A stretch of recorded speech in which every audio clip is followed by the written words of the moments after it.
The Rebbetzin Chana was a majestic woman, a great intellectual, very sensitive, very human, and was involved in the community to a certain extent. She would daven, she would pray in the shul, she would visit, she would come to the Farbrengens, she would sit in her front gate in 1418 President Street and would greet people and sometimes have a short chat. And over the years, I must have spoken with her about 25, maybe 35 times, including visits with my wife or with friends. But I want to share today 3 very special visits which can teach us something about the Rebbetzin Chana and about ourselves. The Rebbe sent me to England when I was a chassan. I was engaged to get married, and the Rebbe told me to go and to give a public speech in Manchester and to also visit London. During that time, Rabbi Ben Zion Shem Tov, who was a great and prominent chassid, and also had a close personal connection to him and his family, my wife's family and my family, gave me a small package to take back and to give to the Rebbetzin Chana. I think it was a dress in this package, and I came back to New York on Friday, Yud Aleph Nisan, on the Rebbe's birthday, the 61st birthday, 1963, Tafshich of Gimel. And I went right away in the morning. I landed in the morning and went straight away, 7 o'clock in the morning, to Rabbi David Raskin. He was the contact person. Rabbi David Raskin, Olav Shalom, was himself a great chassid, but he was part of the family that looked after the Rebbe's parents in Alma Ata in Kazakhstan at the end of the Rebbe's father's life on this world. And he was the contact person to the Rebbetzin. I said, I have a parcel from Rabbi Zion Shem Tov for the Rebbetzin Chana, would you deliver it to her? And he said, we're going to see her this morning, and you can come with us. I said, who's us?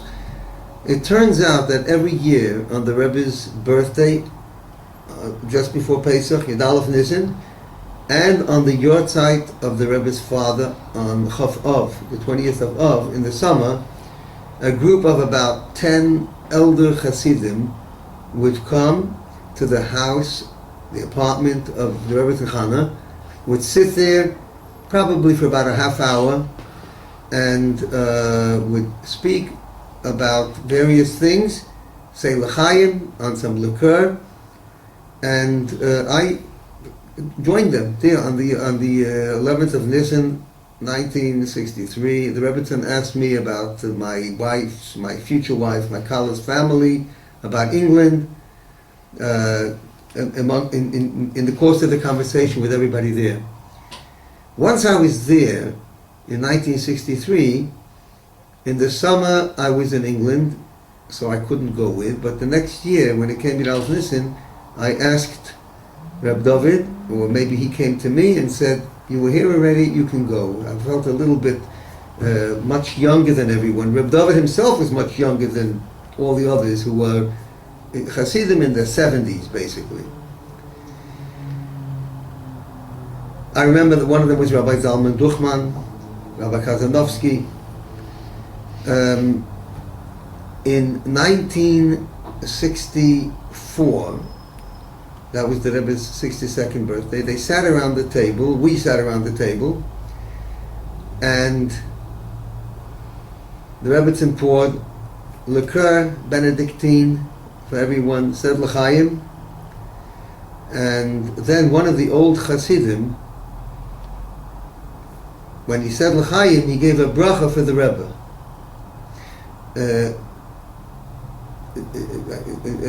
The Rebbetzin Chana said l'chaim first for the Rebbe, and she said these words: l'chaim em zol zayin gut. L'chaim, it should be good for him, for the Rebbe. One of the elder Hasidim heard this, and he said, I know just what you mean. Sometimes you want to give a blessing, but you don't know exactly which detail to mention, and you say a general blessing, it should be good. And Rebbetzin Chana smiled, and she said, in this case, that's not really what it is. That is the specific blessing that I want to give. She said, this is the bracha. She said in Yiddish, soll sein gut, es kommt ihm. She repeated, it should be good for him, and she added, he deserves it.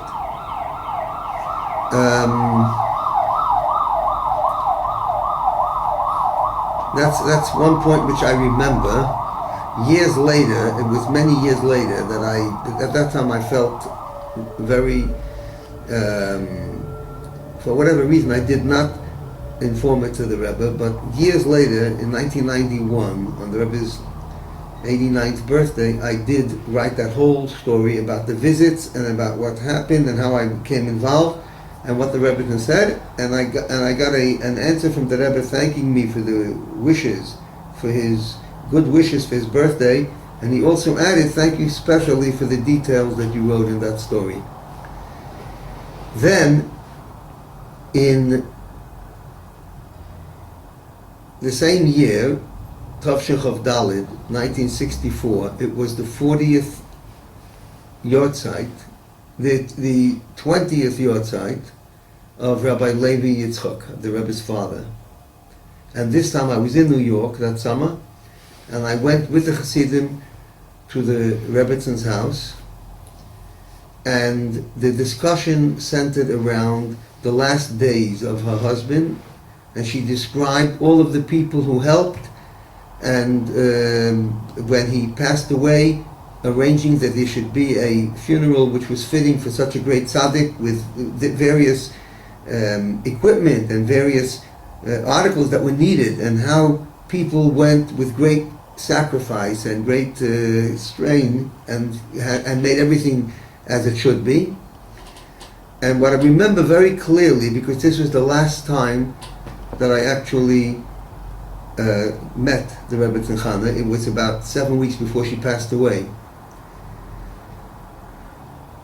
And she said, as we were leaving, it was at the door, we were standing near the door, it was in the afternoon or early evening, and she said, in my life I've seen a lot of great people.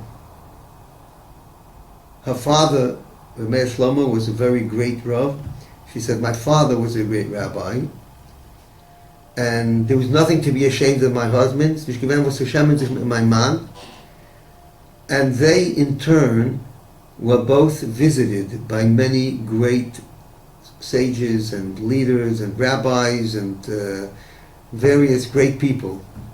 She said, I've met many great people in my life, but none of them was as great as my son. She spoke about her son, not as a mother, a proud mother of a son, but as a chosid of a Rebbe. Gesund soll gesund sein.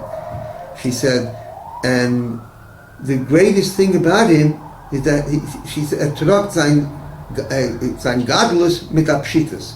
He carries his greatness with a simplicity. And that left a very deep imprint in my mind and in my memory. 7 weeks later, she passed away.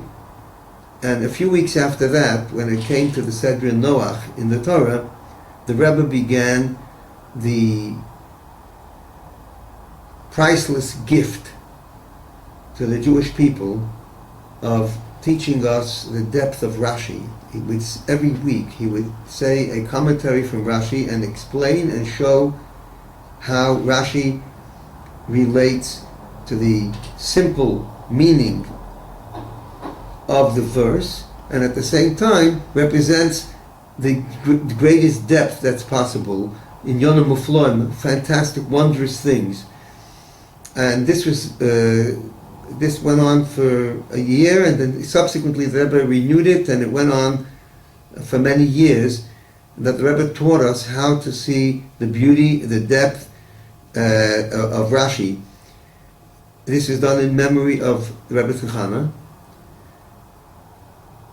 And very often the Rebbe spoke about the beauty of Rashi, how he combines a commentary which is taught to 5-year-old children. They can understand the basic meaning of the text through Rashi, and at the same time, the deepest halachic points, the deepest secrets of the Torah, the mystical aspects of the Torah, are all expressed in Rashi.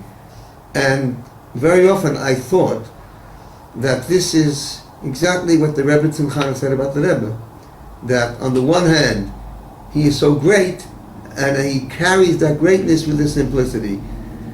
And if a person really wants to have a relationship with the Rebbe, the way to do it is to study his Torah, which gives a simplicity, what shall I call it, a clarity, a sharp understanding of exactly a smooth way of seeing how all aspects of a specific matter are made as clear as day, and at the same time one is introduced to the depth and to the layers and to the various nuances that there are in Torah and in all aspects of Torah. I would tell another thing about the Rebbetzin on a very personal level. The Rebbetzin and her husband, it's well known from the history of the writings, all the writings of her husband, which we have because of her tremendous sacrifice, and how together they did what could be done in the conditions of exile at the end of their life. Before that, in their glory, in the Rabbanis in Yekaterinoslav, we know that Rabbi Lew, we know this because the Rebbetzin wrote this in her diaries. Rabbi Lew ran what I call the first Chabad house in the world, because he ran a special minyan for people who had to go to work on Yom Kippur. He had an early minyan, maybe 6 o'clock in the morning, Yom Kippur, when people said most of the prayers, so they should not be left out, and then they would come back to Ne'ilah, to the end of the service, and they would be crying and feel regretful. And Rebbe Lew said to the Rebbetzin Chana how much he was humbled and how much he admired the depth of these people who were so far that they had to go work even on Yom Kippur, but at the same time the regret and how they were trying to get out of that situation. This idea of relating to the greatest and to the simplest, those great scholars and great geniuses and simple people, is something which the Rebbetzin Chana knew exactly how to do. She would converse with a person on their level. We met her once. I was with my wife. We were just married. A young woman had just come from England. There were hardly anybody there, certainly no young people from England in Crown Heights. And we came there to live. And she met us, and she asked my wife all sorts of questions about how she was settling in, and what she did for Shabbos, where you could buy, where you can trust, different very practical things. And a year later, 2 weeks before our oldest son was born, my mother, Allah Shalom, passed away. Then our son was born, this is just 50 years ago. And over that summer, I remember walking past on President Street, and the Rebbetzin was sitting in the front of the house, and she called me over and asked how my wife was doing with the baby. Was she managing okay? And she asked, does your mother help? And I obviously she didn't, no one would tell her that my mother passed away. I said, everybody helps. We all helping her and trying to do, but my in-laws stayed for a few weeks after the birth. Father-in-law left a week later after the bris, and my mother-in-law stayed another week or two, and the day after she left, the phone rang in the house, and my wife answered the phone, and it was the Rebbetzin Chana phoning up to ask how she was coping. Spoke to her for maybe 20 minutes, maybe a half hour on the phone in English. And when my wife answered the phone, she said, "Who is it?" And she said, "Chana." Very human, very sensitive, very devoted, very dedicated, a person of that level.